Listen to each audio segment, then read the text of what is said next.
দেখো এখন বলতেছে যে দ্য কিং মানে রাজা। রাজা কি, ওই যে তোমার হচ্ছে যেটা হলো, তো জানো তোতা পাখির গল্প, তো ওই যে পাখিটাকে হচ্ছে সে হচ্ছে বাগানের বা জঙ্গলের ফল খেয়ে নিত, কৃষকদের হচ্ছে মুনাফা কমায় দিত, বাজারে ফল বিক্রি করতে পারতো না। এরপর হচ্ছে সারাদিন লাফালাফি করতো, ওর ভিতরে কোনো ম্যানার ছিল না, ওর ভিতরে কোনো ম্যানার ছিল না, ওর ভিতরে কোনো শিক্ষা ছিল না। তো পাখিটাকে শিক্ষিত করার জন্য কি করলো, সোনার খাঁচা তৈরি করলো, তারপরে হচ্ছে তোমার অনুলেখকদের আনলো, বইপত্র লেখালো পাহাড় সম পরিমাণ, সেগুলো হচ্ছে কি করা হতো, ওই পাখিকে পড়ানো হতো বা খাওয়ানো হতো আর কি। যাই হোক, এরপরে তাই পাখিটার জন্য হচ্ছে বিশাল পরিমাণ তোমার কি করা হলো, নিরাপত্তা কর্মী রাখা হলো, ঠিক আছে, রক্ষণাবেক্ষণ কর্মী রাখা হলো, ওরা সবসময় পাখিকে দেখাশোনা করতে, হ্যান ত্যান। যাই হোক, পাখিকে শিক্ষিত করার জন্য, ম্যানার শেখানোর জন্য। তো রাজা কি করলো না, প্যারট স্টোরি, এটা ফানি স্টোরি না অ্যাকচুয়ালি, এটা একটা ফানি স্টোরি, এটা একটা শিক্ষণীয় গল্প। হ্যাঁ, শেষে বলবো না।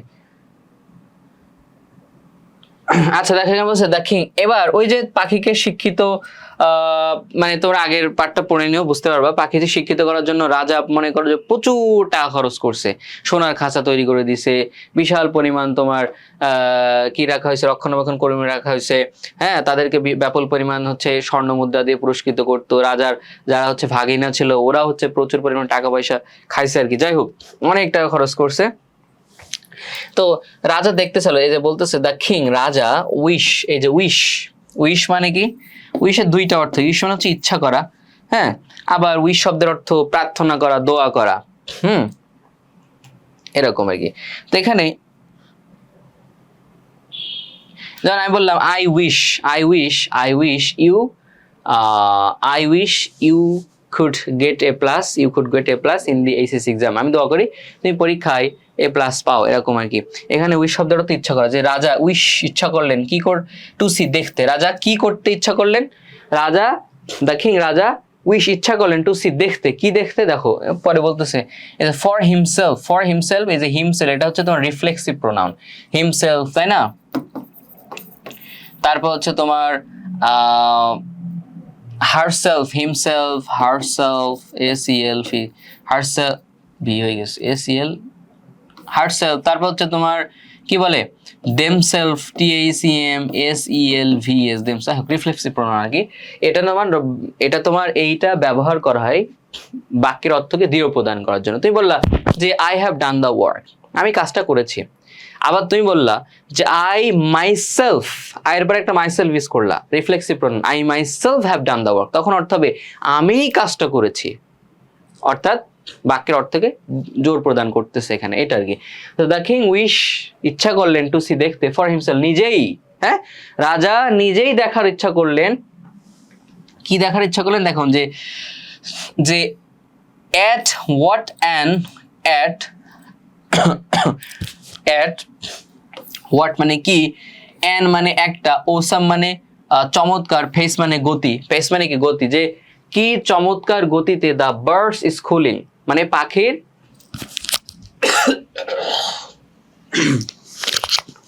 দেখো এটা শেখায় স্কুল, SCHAA, স্কুল, এটা নাউন হতে পারে, ভার্ব হতে পারে। স্কুল এটা নাউন হতে পারে, ভার্ব হতে পারে। দেখো নাউন মানে কি বিদ্যালয়, স্কুল মানে কি বিদ্যালয়, দেখো স্কুল মানে বিদ্যালয়, নাউন। যখন ভার্ব হবে, দেখো স্কুল যখন ভার্ব হবে তখন এটার অর্থ হবে শেখানো, কি অর্থ হবে শেখানো। তো স্কুল ধরো এই স্কুলটা যখন ভার্ব, এটার এই ভার্বের যখন নাউন তৈরি করবে তখন হবে স্কুলিং, SCHAALING, আচ্ছা জেরান করে দেওয়া আর কি। স্কুলিং মানে শেখানো, নাউন, এটা কিন্তু জেরান মানে নাউন, তোমাদের বেসিক ক্লাসে পড়াইছি।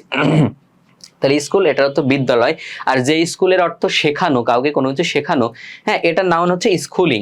ওকে, এখন স্কুলটা ভার্ব হলে তার সেটা কিভাবে ব্যবহার করতে হয় বা কেমন, যেমন আমি বললাম কি বললাম, দ্য চাইল্ড ইজ স্কুলড, এটা তোমাদের দেখাই, CHILD, the child has the child is school, আমি প্যাসিভ করতেছি, SCHOOLED, schooled as a be verb plus V3 passive. The child is school at home, অর্থাৎ শিশুটিকে বাসায় শেখানো হয়, ঠিক আছে, শিশুটিকে the child is schooled at home, বাসায় শেখানো হয়। তো এখানে বলতেছে যে কি চমৎকার গতিতে দ্য বার্ডস, এটা অ্যাপোস্ট্রফি এস এর ব্যবহার পড়াইছি ফার্স্ট পার্টের, ওখান থেকে দেখে নিবা যে কি চমৎকার গতিতে পাখির স্কুলিং মানে শেখানো ওয়াজ গোয়িং অন। এই যে এটা present continuous tense. Go on মানে কি? গো অন মানে চলা, হ্যাঁ গো অন মানে কি চলা, যে ওয়াজ গোয়িং অন চলছে, এটা ফ্রেজাল ভার্ব।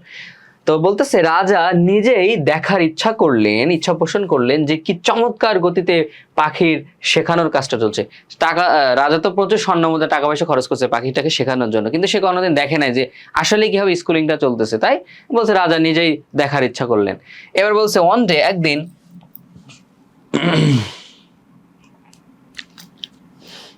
দেখেন বলছে অন ডে একদিন, হি টার্নড আপ, দেখো টার্ন আপ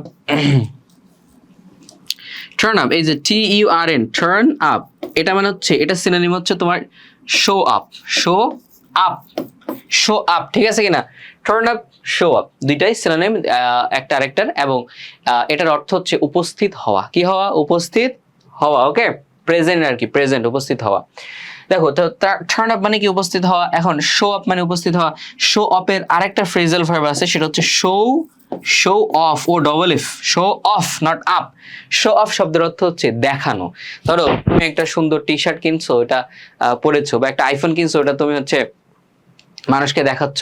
যেমন হচ্ছে তুমি একটা আইফোন কিনছো, আইফোনটা কিনে আইফোনের লোগো তো এখানে থাকে, তাই না? লোগোটা এখানে থাকে, তো ফোনটা তুমি এইভাবে ধরতেছো না, আমাদের ফোন তো এইভাবে ধরি, তুই ফোনটা ধরতেছো এইখানে, দেখাচ্ছ মানুষকে, হেঁটে যাচ্ছ, মানুষকে দেখাচ্ছ দেখো আমি আইফোন কিনেছি, ওকে, এরকম। সো এটাকে বলে শো অফ। আমি বলতে পারি যে he showing off, he is showing off, সে লোক মানে লোক দেখাচ্ছে আর কি, এরকম।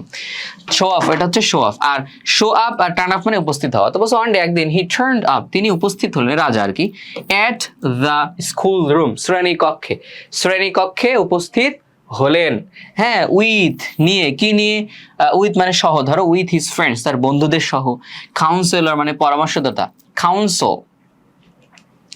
দেখো কাউন্সেলর শব্দের অর্থ কি? পরামর্শদাতা, পরামর্শদাতা সহ। অ্যান্ড কোর্টিয়ার মানে সভাসদ, অর্থাৎ রাজার দরবার সামনে কি দুই পাশে চেয়ার থাকে, ওইখানে হচ্ছে রাজার কি মন্ত্রী, তারপরে হচ্ছে তোমার সভা কবি, ঠিক আছে, বিভিন্ন পদের মানে সেনাপতি, আরো বিভিন্ন কি তোমার হচ্ছে উচ্চপদস্থ তোমার লোকজন থাকে আর কি, কর্মীরা থাকে, এটাকে সভাসদ বলে। রাজার রাজদরবারে যারা উপস্থিত থাকে, হ্যাঁ, তারা হচ্ছে সভাসদ আর কি। তো এই সভাসদ, তারপরে পরামর্শদাতা এবং বন্ধুদের নিয়ে তিনি একদিন কি এই যে স্কুল রুমে উপস্থিত হলেন, যে পাখির শিক্ষাটা কিভাবে চলতেছে দেখার জন্য। অ্যাট ওয়ান্স এটা একটা ফ্রেজাল ভার্ব, এটা একটা ফ্রেজাল ভার্ব, এটা হচ্ছে তৎক্ষণাৎ, হঠাৎ, হ্যাঁ এরকম আর কি ফ্রেজাল ভার্ব। অ্যাট ওয়ান্স তৎক্ষণাৎ মানে সেই মুহূর্তে, হঠাৎ কি হলো? দ্য মিউজিশিয়ান শব্দের অর্থ হচ্ছে তোমার সঙ্গীত শিল্পীরা, মানে যারা হচ্ছে তোমার বিভিন্ন বাদ্যযন্ত্র বাজায়, গান ঠান গায়, ওরা আর কি। মিউজিশিয়ান এট দ্য গেট মানে গেটে থাকা, মানে স্কুল রুমের গেটে থাকা মিউজিশিয়ান বা সঙ্গীত শিল্পীরা স্ট্রাক আপ। দেখো struck up, STRIK, strike up, এটা একটা স্ট্রাইক আপ অন, এটা একটা phrasal verb. Strike up on এটার অর্থ হচ্ছে তোমার বাদ্যযন্ত্র বাজানো, হ্যাঁ, ওই যে গিটার, হারমোনিয়াম, এগুলো বাজানো আর কি। সে গেটে থাকা সঙ্গীত শিল্পীরা স্ট্রাইক, দেখো এই স্ট্রাইক ভার্বের 2 নং ফর্ম হচ্ছে স্ট্রাক, ঠিক আছে, কি বাজিয়েছিল, স্ট্রাক আপ অন মানে বাজালো, কি বাজালো? দেখো দেয়ার তাদের, ম্যানি মানে অনেক, ওয়াইন্ড মানে হচ্ছে তোমার ওই যে বাঁশি আর কি, হ্যাঁ বাঁশি। অ্যান্ড পারকাশন শব্দ হচ্ছে ড্রাম, ওই যে ড্রাম আছে না, ড্রাম হচ্ছে বাজাই, ড্রাম হচ্ছে দুই পাশে দিয়ে বাজায় আর কি, তোমরা দেখছো হয়তো। আর এখানে ইনস্ট্রুমেন্ট মানে হচ্ছে যন্ত্র, ইনস্ট্রুমেন্ট মানে কি? বাদ্যযন্ত্র আর কি। বলতেছে তারা বাঁশি এবং ড্রাম বাদ্যযন্ত্র বাজানো শুরু করলো। রাজা যেই দেখছে রাজা আসছে, সেই মুহূর্তে যে সঙ্গীত শিল্পী যারা ছিল গেটে, ওরা কি করলো? তারা হচ্ছে বিভিন্ন ধরনের বাঁশি এবং ড্রাম বাদ্যযন্ত্রগুলো বাজানো শুরু করলো। এইটাই স্ট্রাইক আপ অন মানে হচ্ছে কোনো কিছু বাজানো শুরু করা। একবার অর্থ করি, তৎক্ষণাৎ বা সেই মুহূর্তে গেটে থাকা সঙ্গীত শিল্পীরা বিভিন্ন ধরনের মানে অনেক বাঁশি এবং ড্রাম বাদ্যযন্ত্র বাজানো শুরু করলো।